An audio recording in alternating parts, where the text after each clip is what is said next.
I've been making art in Hollywood for over 40 years, but I've never hated anyone like these pompous celebrities. Graham Norton, the charming master who can turn any interview into a viral moment, has reportedly admitted that there are 6 guests he could not stand over his 40-year career. Some stars brought alcohol onto the stage, drunkenly climbing onto his lap, as if Graham's red chair were merely a stepping stool. Some even groped women, making crude remarks about co-stars' sensitive areas right in front of the camera. So, who really shook the throne of Graham's humor, making him so uncomfortable he didn't want to host them? Let's explore the 6 darkest names on Graham Norton's blacklist. 1. Mickey Rourke. Addiction and crude comments. The relationship between Rourke and Norton truly blew up in 2008 when Mickey Rourke appeared on The Graham Norton Show to promote The Wrestler, sitting next to Jessica Biel and Martha Wainwright. Graham recounted in a 2025 interview with The Independent that he witnessed Rourke step out of a car holding a bottle of Jack Daniels, nearly half gone. "I knew right then it was going to be a nightmare," Graham said, because Rourke wasn't just drunk.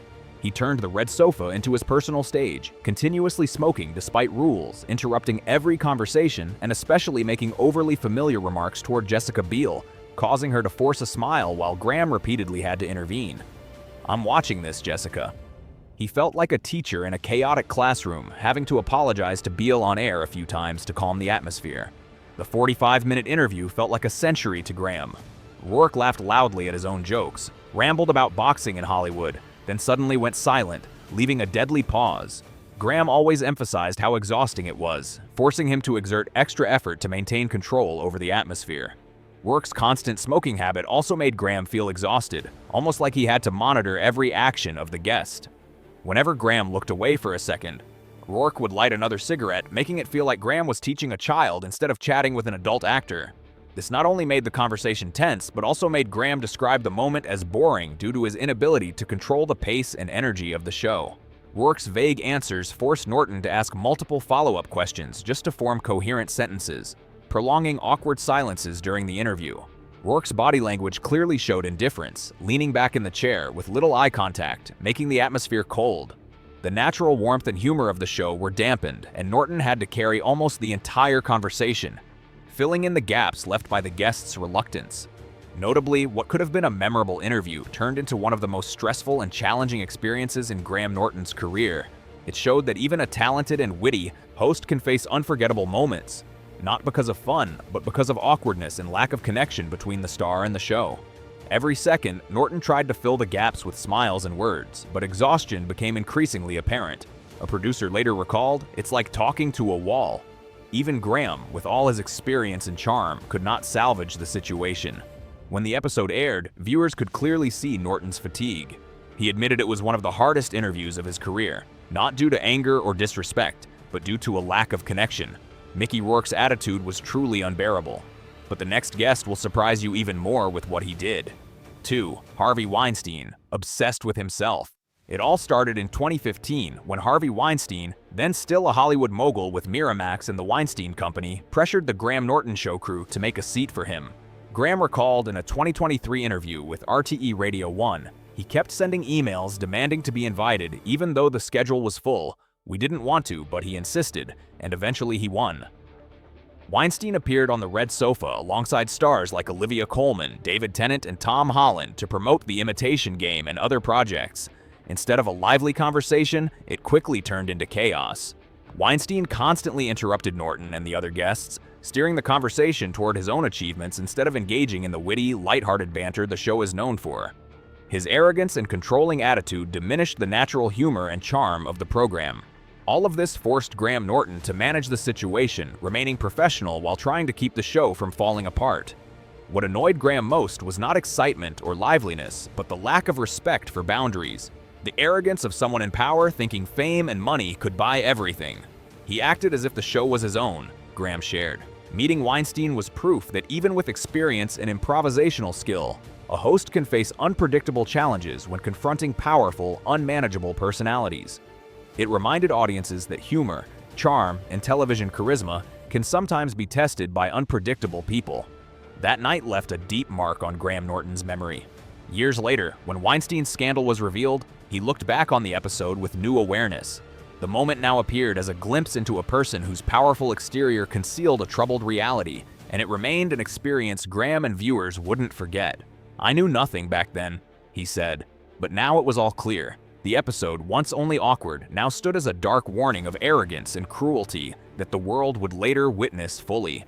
Following the Kaj Me Too movement, Graham did not hesitate to speak out. In a 2022 interview with the Irish Times, he called Weinstein the worst person ever to sit on my sofa, and now he's in jail, so the reward is his. The remark was both sarcastic and filled with disgust. Clips still exist online, but few dare to watch now. For Graham, it served as a reminder that evil does not always reveal itself. It just smiles, steps onto the stage, and tries to dominate the surrounding space on Graham Norton's red sofa. If Harvey Weinstein was a chaotic storm, there had previously been another long-winded reign, Robert De Niro, whom Graham jokingly called a prime candidate for most difficult guest. But now, Weinstein not only took the throne, but elevated discomfort to a classic level.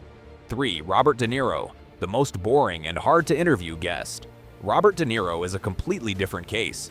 He is praised as one of the most talented and respected actors in Hollywood, but his difficulty in interviews is equally notorious. Whenever Graham mentioned De Niro backstage, he would sigh as if recalling a terrible date. Full of expectations, but ending in awkward silence. For Graham, De Niro was not an enemy, but a prime example of a guest who forced him to struggle to keep the show's pace. A great actor on screen, but in real life, not a conversation king. When appearing on The Graham Norton Show, De Niro displayed a reserved demeanor very different from Wahlberg's energetic presence. From the moment he sat on the red sofa, it was clear maintaining conversational flow would be a challenge. Trouble began with several of De Niro's visits, most notably in 2018 when he sat with the Ocean's 8 cast, Helena Bonham Carter, Anne Hathaway, Rihanna, and Mindy Kaling. Graham recounted in a Cheltenham Literature Festival interview, "I felt like a bus driver at a bachelor party. For 45 minutes, everyone talked over each other, laughing loudly, but the audience had no idea what on earth they were watching." Norton quickly realized that De Niro gave brief, cautious, and reserved answers. Sometimes just a nod, a slight smile, or carefully chosen words. The usually fast, lively rhythm of the show suddenly became more difficult. The host had to patiently draw out conversation with witty or gentle questions. Yet De Niro maintained calm, revealing only fleeting thoughts. What did Graham dislike about De Niro? First, the deadly silence combined with endless rambling, like a 2-hour art film without a climax. In a Sunday Express interview in September 2024, Graham bluntly called De Niro boring, placing him among guests so silent that the show lost its vitality. "De Niro is not a conversation king," he said with a half smile. The host always valued natural humor and lively interaction, so feeling robbed of leading the conversation by a film legend lost in his own world is understandable. De Niro was not arrogant or rude, just lacking energy, which disappointed Graham, especially compared to guests like Bruce Springsteen or Julia Roberts, who turned the sofa into a riotous party. The contrast between De Niro's calm, cautious demeanor and the show's usual energetic style was so striking that Norton joked, "It's hard, Robert." This moment shows that even a seasoned host faces challenges adapting to reserved guests. It emphasizes that in entertainment, personality differences between host and guest can create moments that are both awkward and fascinating. Though the energy in the room was restrained, the interview offered viewers a valuable glimpse of De Niro's calm and thoughtful presence. Small moments, a gentle nod, a subtle smile, left lasting impressions, making the episode a memorable part of the show's history. Sometimes the hardest to reach guests create the deepest experiences, but it didn't stop there. If Robert De Niro left fans feeling dull, the next guest made Norton seethe with bitterness. 4. Mark Wahlberg, drunk and out of control moments. The 2013 episode promised a perfect night. Michael Fassbender, sharp and professional. Sarah Silverman, quick-witted and ready to spark. And Mark Wahlberg, an A-list star known for boldness and exuberance. But the moment Wahlberg stepped on stage, everything changed. His confident posture intensified, his speech slightly slurred, and initial jokes became over the top. At first, the audience laughed, thinking he was just excited, but the lively energy quickly turned into restlessness and discomfort.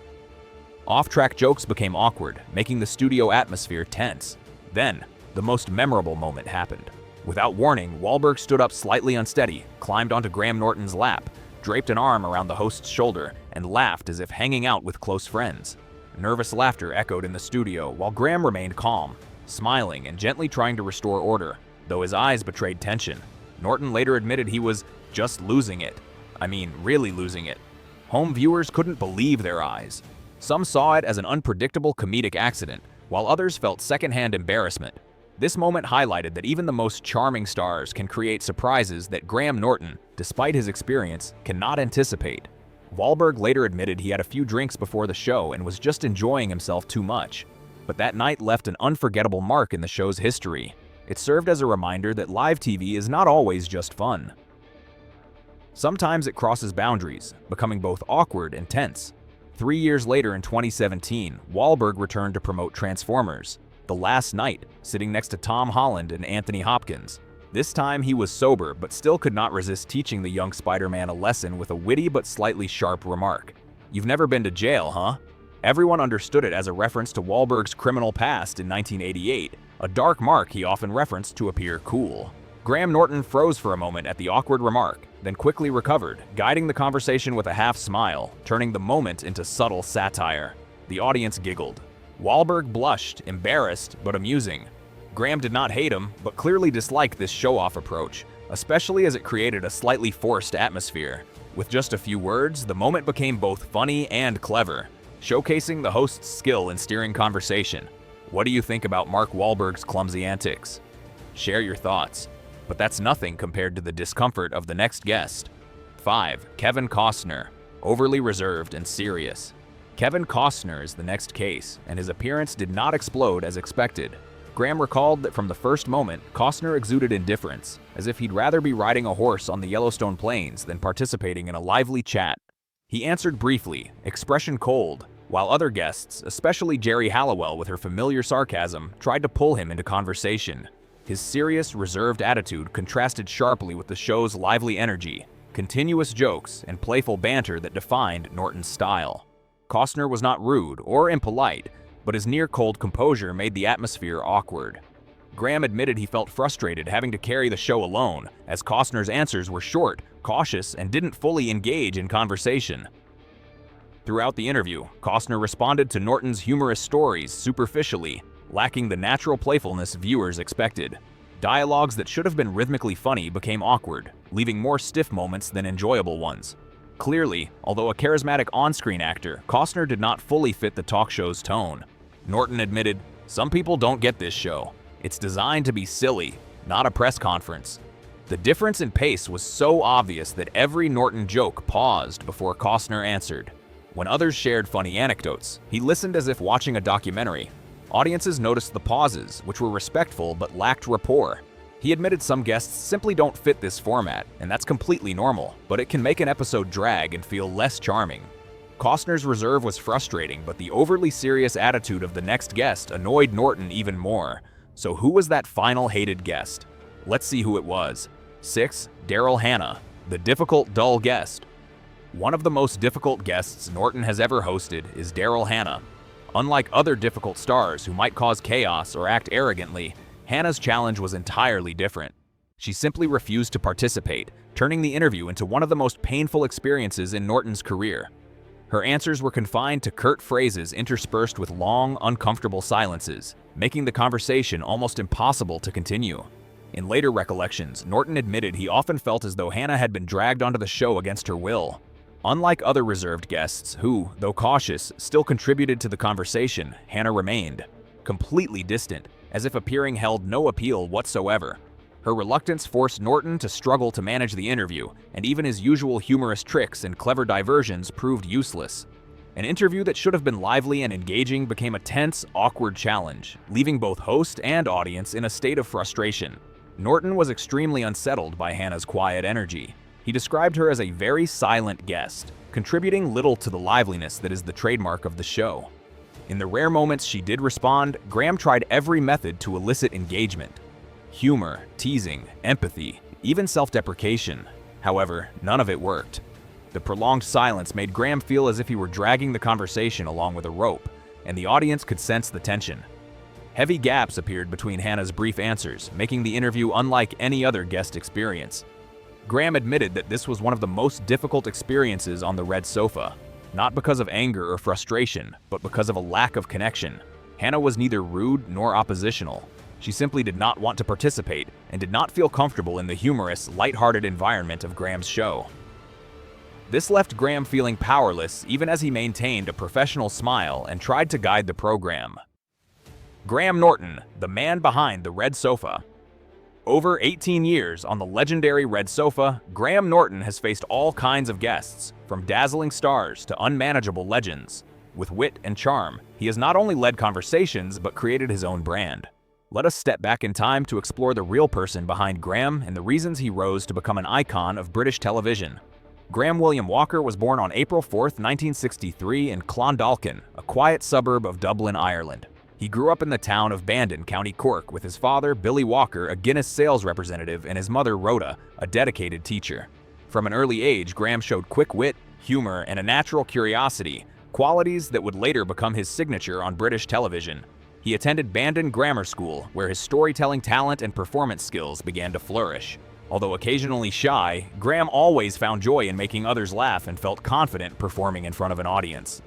After finishing school, he continued studying English and French at University College Cork, but his heart leaned toward the stage rather than books.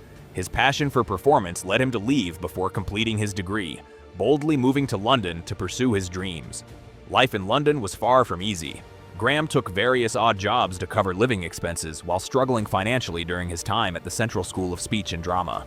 It was during this challenging period that he adopted the stage name Graham Norton, marking a turning point in his career.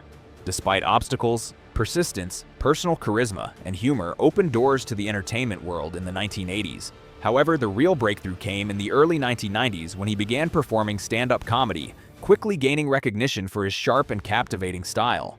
He first tasted television success in 1996, appearing as a guest host on The Jack Doherty Show on Channel 5. His quick wit, humor, and magnetic personality drew attention from both producers and audiences, paving the way for his own show shortly thereafter. In 1998, So Graham Norton launched on Channel 4 and quickly became a phenomenon. The show featured a bold, quirky, and unabashedly humorous style with celebrity interviews, eccentric segments, and direct audience interaction. This was where Norton's talent shone, putting guests at ease and keeping viewers glued to the screen. The blend of wit, natural charisma, and the ability to create unexpected moments earned him multiple BAFTA awards and made him beloved by both celebrities and audiences. Following the success of So Graham Norton, he went on to host V. Graham Norton, solidifying his reputation as an unpredictable yet always engaging television host. His quick thinking and humorous improvisation turned awkward moments into gold, while his genuine care for guests often led even major stars to open up unexpectedly. In 2007, the BBC recognized his talent and offered him the chance to transform his career with The Graham Norton Show.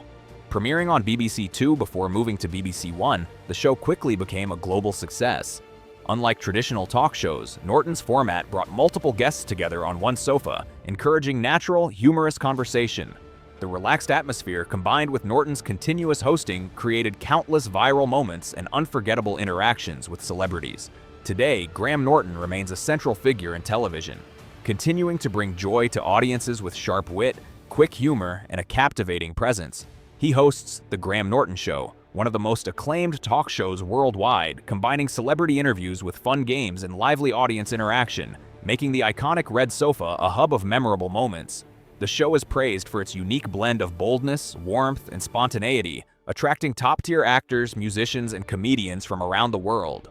Beyond his flagship program, Norton has expanded into other projects, including documentary narration, hosting special events, and appearing as a guest on various television programs. He is also active in radio, hosting shows that highlight his love of music and compelling stories. In recent years, Norton has embraced digital media, maintaining a strong presence on social platforms where he connects with fans and shares personal insights. Off-camera, he continues to advocate for LGBTQ+ visibility, frequently speaking on representation and equality issues. Balancing work with personal interests, Norton's current life reflects both an enduring passion for entertainment and a commitment to fostering connection, laughter, and inclusivity across all his projects. In his personal life, he has found happiness with Jonathan "Jono" MacLeod, a Scottish filmmaker. They met and began dating many years ago, forming a stable and enduring partnership. Low-key and private, they maintain a steadfast love in stark contrast to the glamorous, volatile worlds of Hollywood that Graham frequently encounters professionally. Jonathan MacLeod is not only his partner, but also a trusted companion, supporting Graham behind the scenes in his hosting career. Their bond is admired by fans for its simplicity and discretion. Graham often emphasizes that this relationship provides necessary balance, helping him avoid work pressures and the traps of fame while maintaining a sense of normalcy in daily life. Although famous for his humor and charm on screen, Graham is very private about his personal life. He rarely shares details of his marriage or relationship with Jono in shows or interviews. Keeping intimate moments separate from the spotlight, this allows him to maintain a personal space shared only between the two of them. A notable aspect of Graham's private life is that he does not have children. In multiple interviews, he has openly stated that this is a personal choice, emphasizing that he is unsure he could be a good father. This also allows him to focus entirely on his career and his relationship with Jono without the distractions of traditional family responsibilities. Conclusion: over more than 2 decades of hosting, Graham Norton has encountered all types of guests, from charming, humorous stars to those who exhausted and challenged him. Among the most difficult were Mark Wahlberg with unpredictable chaos, Robert De Niro with drawn-out silence, Mickey Rourke drunk and overbearing, Kevin Costner icy and uncooperative, Daryl Hannah refusing participation and creating awkwardness, and Harvey Weinstein with a powerful, arrogant attitude. These guests not only tested Graham's improvisational skills, but also demonstrated that live television, no matter how professional, cannot control everything. So, which moment annoyed you the most? Wahlberg's chaos, De Niro's silence, or Weinstein's arrogance? Share your thoughts in the comments below. Thank you for following this article, and don't forget to subscribe to catch more intriguing stories from Hollywood.